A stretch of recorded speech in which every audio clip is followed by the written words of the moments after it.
Good morning, everybody. I hope you are doing well. Today, we are going to be taking a look at the Google Classroom Level 1 checklist that we've been exploring now for the last couple of videos. And in particular, we're going to take a look today at how to create an assignment in the classroom, how to set a due date, how to add the linked videos and files to classroom assignments, and how to add drive files to the classroom assignments. We're going to take a look at these four. I know a lot of you have many other questions about quizzes and forms and how to view assignments and all these other things that we're going to get to. I promise we're going to get there. But let's just make sure we've got the basics figured out, just to make sure you understand all that you're not overlooking anything that's important in these early stages of just posting an assignment in our classroom. So if we go to a class, I have a test class set up here, and this is the stream. You're very well familiar with this by now. You know how to create a course. You got people enrolled. What we want to do as the educators, I'm going to go here to classwork. And I'm going to hit this create button. And this is going to give us a lot of options for us to choose. I could create a new topic, which we've been using already within the Google Geeking PD. So you can organize your workflow and your materials and assignments, which is really helpful for you and the students. I could post a question, I could post a quiz, and I could post an assignment. We're just going to focus on the assignment here for this particular video. And once I'm in there, you're going to see the screen. And I know many of you are probably familiar with this, but just to kind of go through, this here is the title of your assignment. What you want to do is kind of figure out what system is going to work for you. I've seen a lot of people kind of use I call it the Alice Keeler method. That's where I learned it from, where you start with #001 and you number all the way through. Then you can align this with your grade book, and it just makes things easier, not only for the now, but in the future when you go to reuse post, you kind of know where everything's at. You could also number it by topic. My wife right now with remote teaching, she's just doing everything by week. So everything is always like week 2, and then she'll have like factoring tutorial or whatever it might be. So you come up with your system that works for you.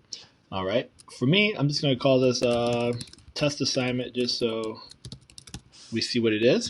Here in instructions, this is anything that you want the kids to know. To please look at all attachments, leave a private comment if you have questions, starting with coffee, whatever it is that you want to have in there. Okay, so this is basically how we're kind of creating this basic assignment here as we go in here. Over here in the 4, I can choose my class. So here is where I'm in this test class, but if I wanted to add this assignment to, say, other classes, this might be your 2nd period, your 4th period, your 6th period, you can do that and it'll blast to those other classes all at the same time when you're ready. I could also go here to all students, and if I wanted to, I could uncheck all students and I could send a message to certain students. So just the other day, I was working with a teacher in the evening on a call, and only some of the kids had completed the quiz, and she wanted to send an announcement to remind people because she wanted to change the link.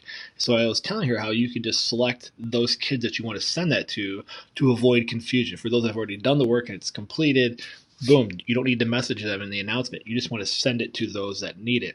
And you can do announcement or email. So even if you're trying to differentiate, I want to send, my wife is an algebra teacher. They're doing CFAs, checking for understanding. And when they have that, these kids are ready for this next part. These groups maybe need a reminder. So she's going to start to then have assignments that cluster out into different pathways depending on the needs of the kids. So this becomes very important moving forward. Obviously, your points, if you want to put points in there, I'm going to keep it ungraded for the time being. If you wanted to add a due date, you could do that. And due dates, you can even get into not just the dates, but even by time if you want. I don't know if you need to get that detailed, but it's there for you. And the other thing here is your topic, which to me is the most important. You want to organize your classwork workflow, whether you're doing that by weeks or by topic, however you're doing it, come up with a system so it's easy for kids to find the work in that classwork stream. So for me, I'm just going to call it week 1. Now, if you had a rubric, we're going to come back to this rubric stuff later, but if you had a rubric you wanted to attach, this would be the place to do it. All right, so once we have that, then you can come over here and you got two options. The first is this create. And here, this would be if you wanted to. I don't really recommend it. It's not my cup of tea. I should say cup of coffee. If you wanted to create a new doc, slide, sheet, form, you could do this right from this part right here. So if, for example, if I were to create a new doc, what it's going to do is it's going to create a document that I could then create now and make this the way I want it to look. I don't like that. Usually if I'm going into an assignment within Google Classroom, I already have my materials created, but I just want you to know what that button does. It's going to give me an untitled document right here. I could fill it in, load it with whatever I want, and that's what the kids would have access to in this assignment. You can see that it's right there. Okay. The other option is this add. This is where most of you are going to spend your time using this material. And you've got these four options. I could pull something from my Google Drive. I could put in a link from the web or another platform that I'm using if you're using other materials. I could add a file from my desktop. So if it's not in my drive and it's not online, but I have it stored in a folder, I can load that file up, and then YouTube there as well. So if I were to go into Drive, let's just go in here for example. You're going to see all your things. You can, and we're going to get into some techniques to make your drive a little more functional. But if you had anything starred, you could add there your shared drive. A lot of you are coordinating with lots of teachers, so that could be there. Your own drive, you could upload right from this spot here, and then recent. Okay, so I'm just going to go ahead and I'm going to load in. We'll just load in this untitled document. Okay, once that's in there, you can see that it's attached, and this is probably the most important element of your assignment when you're attaching, especially documents and materials that way, is you can see this option right here. What this means is this document, the kids can only look at it. So if this is something you just want them to view, to read, to process, you just put view. They don't need their own copy. They're not doing anything with it. They're just trying to read and process whatever's in there. You have students can view. I could also go to students can edit file.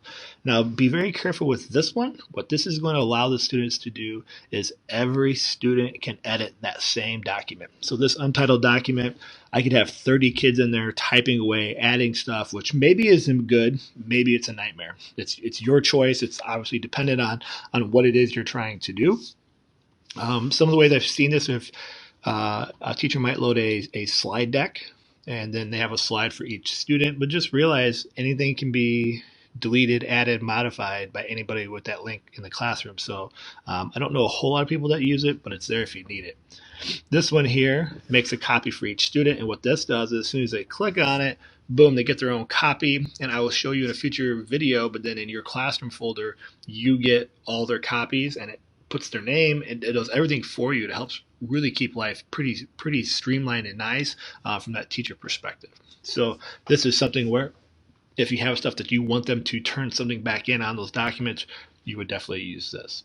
Okay, so I'm just going to keep it as student can view file for right now.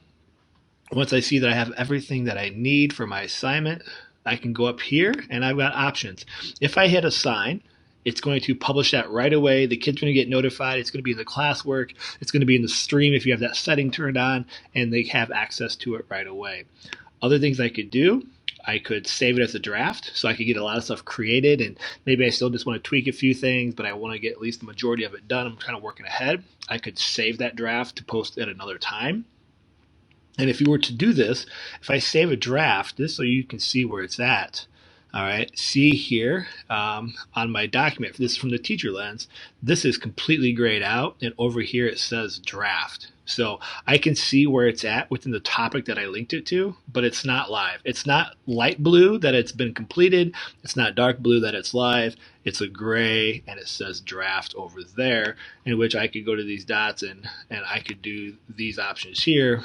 I don't really need to do any of that, except maybe I want to edit. I'm going to go back to it, but you have that as well. The last thing that you could do is you could schedule. And so if I hit this schedule, I could schedule it. Say I want this to happen on Thursday morning at 8 a.m. It's ready to go. So if I'm in another call, or I want it to go when I'm still sleeping or whatever it might be, boom, I can schedule that way. Just remember that I don't believe at this point, if I click, say, 3 classes, and I go to schedule, I don't have that option. So you can only schedule one class at a time. So it's just something to be aware of. We've talked about that before. But as soon as I do that, okay, I've got my class the way I want. I'm not going to save it as a draft. I'm not going to schedule it. I'm going to hit assign. It's going to let me know that students will see the assignment in their stream immediately. I'm going to hit assign. Okay, there it is right there, dark blue in the topic. And now I can see here from a teacher perspective how many have turned it in, how many it's been assigned to. Here's the document itself. Here are the notes. Everything that I need is right there. And then in this case, you can see that I have it in the stream. I'm just in a condensed version of it. It's posted right there for the students as well. So just a quick basic overview of how to do that. So we showed you how to create an assignment with that create button. All right, we showed you how to do the due date right there. If you wanted to add that, we showed you how to link videos and files to the assignments. All right, and we also showed how to add drive files to the classroom assignments. So I hope you found this helpful. Once again, just kind of the beginner basic steps. We're going to get into more details of the assignments. I know lots of you have great questions that we'll be fielding here in future episodes. So let me know your thoughts. Did you learn anything new? Any tips or tricks for a beginner learning Google Classroom and assignments? Leave a comment. Let me know, and we'll get it featured. And until next time, my friends, remember, stay awesome. Peace.